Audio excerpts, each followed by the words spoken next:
Okay, okay, this is a public hearing for some zoning amendments conducted by the Plainfield Planning Commission on March 24th, 2025.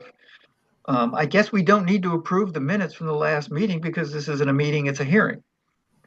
Right. And and so we don't need to do that. Did you get a chance to review the actual draft I sent out with those amended changes embedded in the new copy of the zoning? No, but I could do it right now. Okay, I sent in the email. I Yeah, sent I'm looking at it right now. okay. I can bring it up on the screen. Did you get a chance to look at it, Karen? I've been skimming through it. Okay. Well, the changes are only in red and they're only on those 5 pages. Hmm. And it's the changes that we had spoken about and the warning was made on. And the only change I made was in the village district dimensional standards. We had it as 0.1 acres and 2 acres, and I changed those to the words 1/10 or 1/5 because that's the way it is in all the other districts. So that's the Okay. only subtle editorial change I made. So the rest of it, we struck out the 1,000 feet of the residential home. I put in those definitions of adaptive use and conditional use, and then struck out the 40-foot minimum thing standard. And so I just went through those lists and put them in the draft. So that's how it would appear, assuming Yeah. that we all agree that that's okay. Yeah. And we as well. We've talked about them multiple times. It's more Okay. just checking for errors or something. But Yep. Do you see anything that stands out? Are you okay with the changing of the instead of using numerical descriptions, the word descriptions of the acreage? That's that's fine. Yeah, I put it in originally both ways with parentheses, and I realized I looked in the other districts and they just said quarter, quarter, half, two, one. So I put 1/10. yeah, Yeah. I think And, that's and totally fine to me. okay, and the way I dealt with the 30% subdivision, because it's only in the village district, is that I described it as a conditional use, or I put it under conditional use as 30% of a subdivision could be 1/10 acre. Yeah, I Rather saw than, that. That's yeah, since it's only in the village district, we did that, then I decided rather than bury it in the subdivision section, I would put it in the village district as a conditional use. That makes yeah, sense? Okay. yeah, Yeah, because Riley Carlson contacted me a while ago and said, what is it going to look like inside the zoning? I said, well, I'll put it in, but I realized I should put it in sooner than that. So we can discuss it and send it to the select board as agreed upon. yeah, Does that make sense? yes. You good with that, Karen? I'm just thinking a sub. Do we want to put it in the subdivision section? I wasn't sure Well, where to put it. well, but if you put it as a conditional use, that adds another layer to the hearing. But it's oh, because it's a conditional use. Versus just So a this, fact of life. So I could put it in as a permitted use that only 30% of the lots could be 1/10 of an acre. And you wouldn't have to go through a conditional use hearing because that's what's permitted in the district. Yeah, but would we have some? Would we want me permitting those lots as opposed to the deer? Well, it's a subdivision. It'd have to go through the DRB anyway. Yeah, and it says in a major subdivision. So it has to go through the hearing process. And it's only in the village district where we would have this. That was my thinking. And you're right. We should just put it as a permitted use, or I wasn't sure, where else to put it. if we bury it in the subdivision, then it applies. I suppose we could say in the village district, somewhere in the subdivision. Well, wait, how about in the definition of minimum lot sizes? Where's that? Like when we're talking about what size lots can be in the village Well, district. that's in the district standards. Right, but could we somehow, Just move it from conditional use to another line in the standards saying in a major subdivision, up to 30% of the lots could be done. See what I mean? yeah, but does it need to be a PUD or just, Uh, does it need to be does it need to be a major subdivision with a PUD or just major subdivision regardless whether it's a PUD or not? okay. I can make it. So in the dimensional standards, in the village district, it says under lot size, in a major subdivision or PUD, up to 30% of the lots. Well, if we do that, then that means you can't, right now, the village expansion project is trying to get smaller lot sizes because of the density bonus of a PUD. So it would restrict the ability to do that.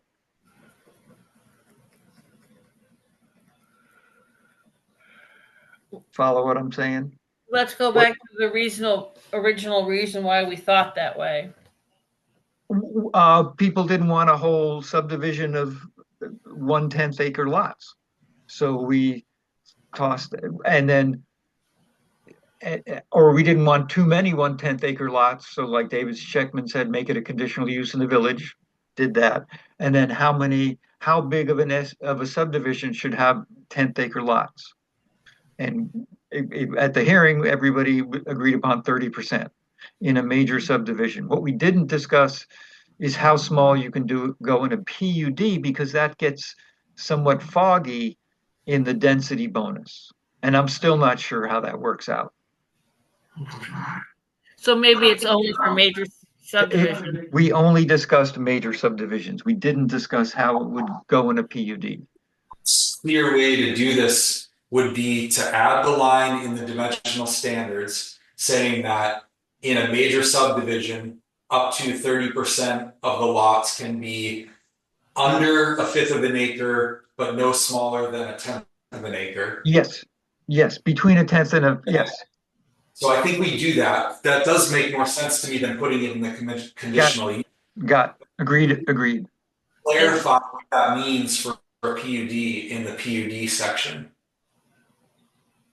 Because up to 30% of the lots in a PUD could be 50% smaller than a tenth of an acre? Or are we saying, I think we need to clarify that.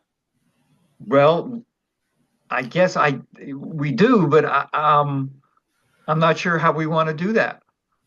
I think we can, well. How do you want to do that? Where is the PUD language? Is it in this document? Yes, it's down it's the last section. I think it's section 6. But you can ask in a PUD, you can ask for a higher density. You're right, higher density, but I think you can also ask for oh God, if I read this zoning one more time, I'm just gonna, this village expansion project is taking up so much time. Mm-hmm. Okay. I got 2 computers going and too many open. Yeah, and I got visitors down here, so I can only use one screen. So, but I've got the Word document open.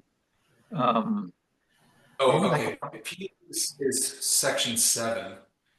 Okay, section 7. Yeah, there in the description it says you can increase density bonus, but it doesn't say how small, up to 50%. Which section? Which subsection? Oh, it starts in it starts right under a PUD where it talks about density bonus. bonus. Let me see if I can bring up the document without.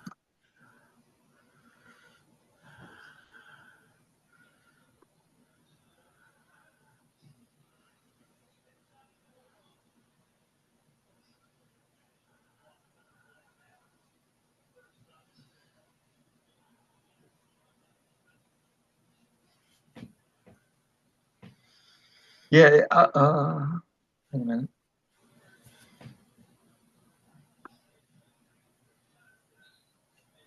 Well, in section 7.3, application requirements of a PUD, 7.3a, a statement describing any deviance from the zoning regulations, including but not limited to requested increase in allowed density of development and variance for district dimensional standards. So you can have smaller lots in a PUD if you request them. Yes. And Yes. There's no limits or guidelines on that at all. The only guideline is that it shouldn't exceed the average density for the zone that it's in. In other words, you take the whole parcel. Yeah. Yeah. Okay. Where does it do that? Oh gosh. I gotta go back. So the thing is, will adding something like this, because the PUD that's currently being in the works, will doing the 30% in a major subdivision mess it up, because this is a major subdivision that's a PUD? Yes, it will mess it up. Right. So in some ways right now it's time to cut the. We shouldn't do anything that's going to significantly change. Well, I have lots of significantly throw a landmine into the village expansion project. Yes. But if we do this now, when we really didn't discuss it other than right now, then we're kind of reacting to something that's already been in progress, which I have. Right, but it's no one's here. No That's one's right. here to have to show up. Yes. Sorry, I saw that it's on the recording. That's all right. But can't we discuss as a planning commission to decide that that's not a good recommendation at this time and remove it? What, the 30% rule? Yeah. That would mean all the lots in a subdivision could be 1/10 acre. Follow what I'm saying?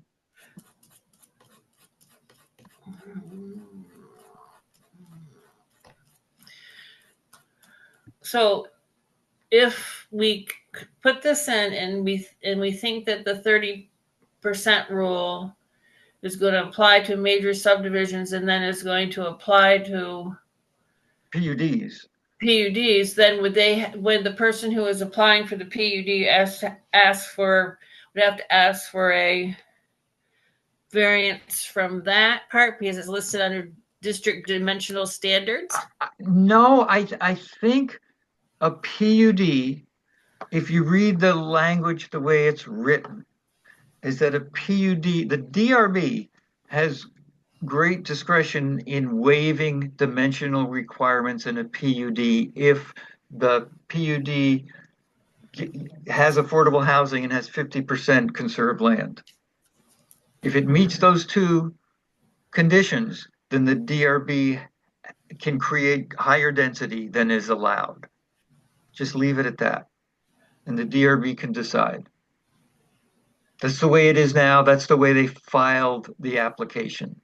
But we're saying a straight ahead major subdivision, and as a result of the public input we had in a major subdivision, the 30% lot minimum applies.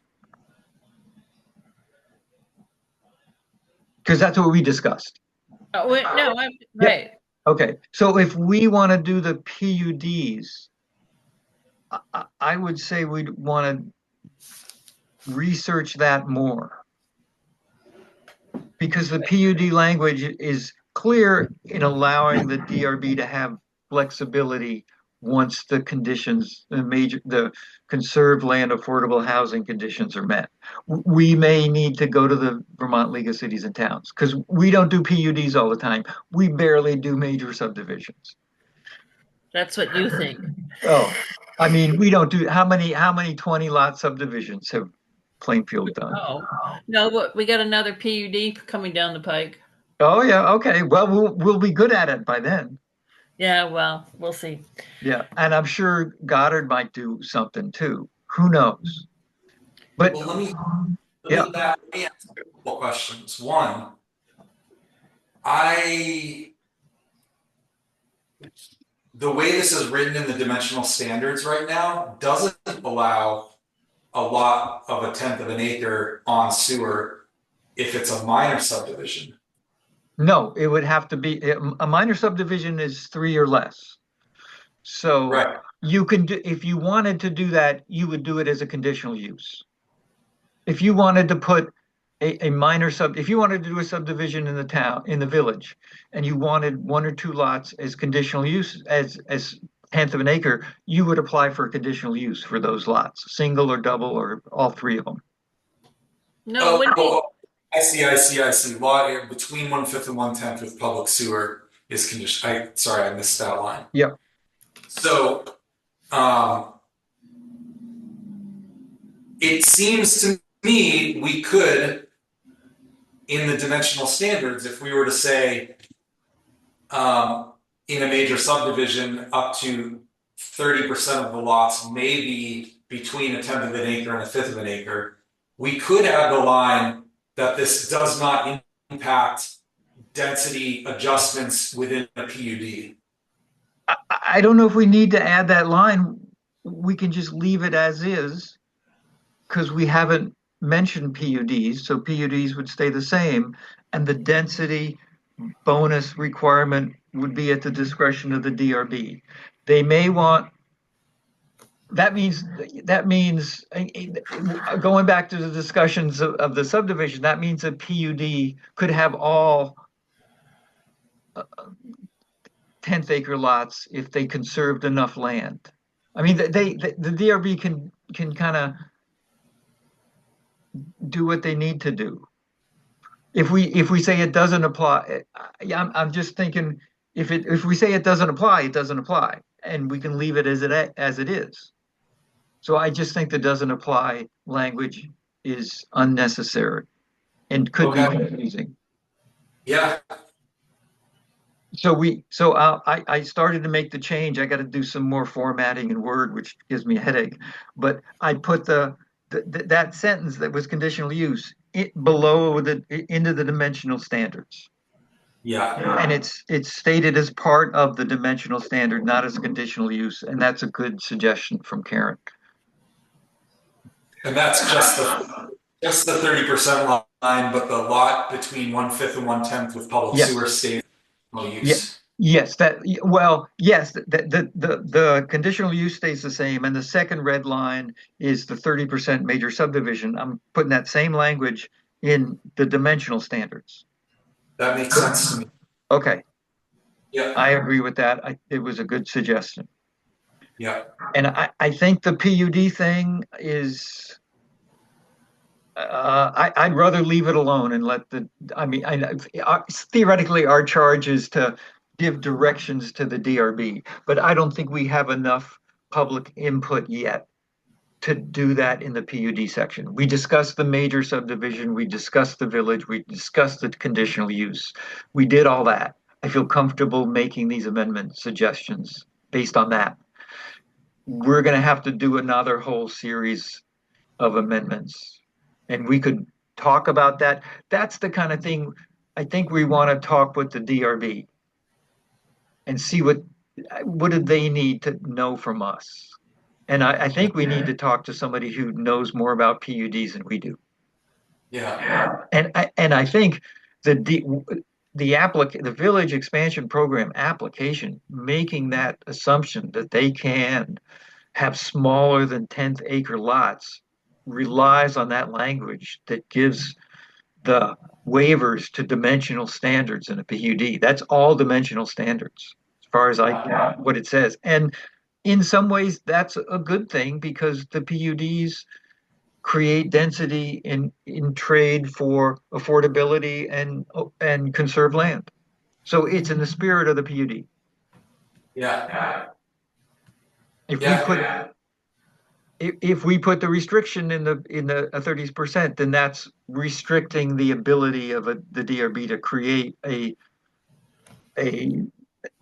unique formatted PUD. The PUD should address the issues of the land, the carrying the land, conserving important things, and creating denser housing. Right. So Okay. That makes sense to me. The PUD takes a more holistic approach to developments, to large developments. In exchange, it takes away some of the more cookie cutter restrictions that would otherwise hinder people's ability to design really smart, high density, clustered developments that conserve land. exactly. And the requirement is the overall density stays the same, but you can design it in a more flexible manner. Right. So I want to leave that flexibility in there for now. Yeah. Karen, what do you think? I think that's fine, but I just noticed something that you forgot to do. Okay, could well be. Oh, good Lord, where was I?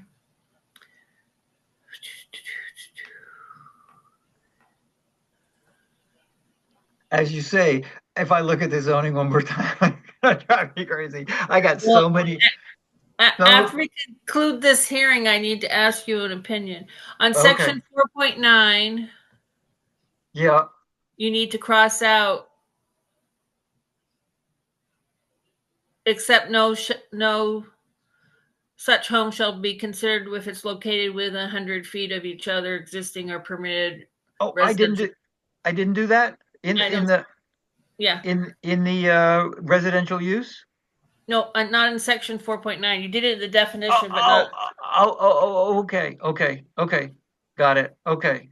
Let me go do that right now.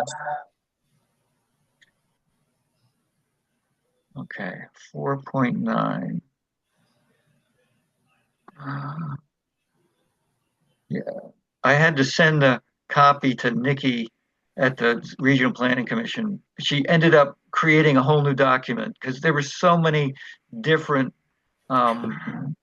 versions of it that it just couldn't make up. Okay, so except a property period, I strike that out and make it in red and save that. Okay, I did that. Thank you. God, I just realized I can't be buried on my property. Oh, that's all right. You can create ash. You can spread ashes.